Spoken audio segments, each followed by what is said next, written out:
This is my test corrections video on the 3 topics I missed on my Unit 3 test.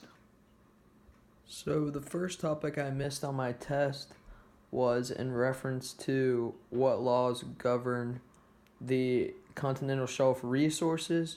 So this picture is basically a rough sketch that is demonstrating where the exclusive economic zone is located, which is located 200 miles offshore on all of our coastlines. And the law that regulates these continental shelf resources is called the Laws of the Sea Treaty.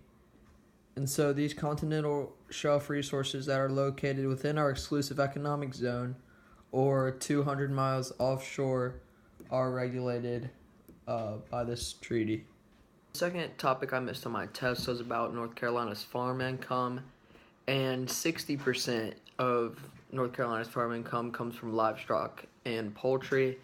And these animals and poultry, like chicken, are raised in feedlots, which are very tightly compacted spaces where these animals are not treated well, and they're just fed to eventually be killed for food. They're not treated very humanely, but it is efficient to get a lot of food, and we do have a lot of them in North Carolina. So the third topic I missed on my test was about factors that contribute to weathering of rocks.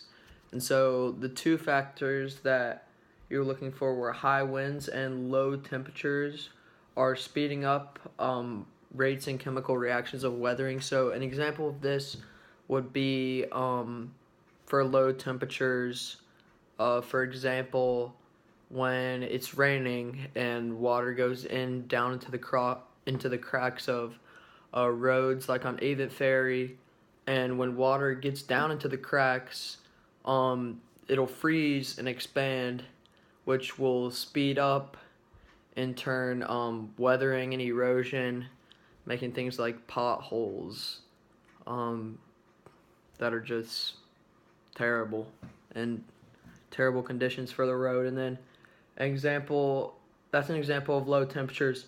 An example for wind erosion would be in something like the Dust Bowl, how they've overgrazed the land, they've outworked the land so much, they've overgrazed, they've overplowed it, that the dirt is just so loose that the wind could just blow it away.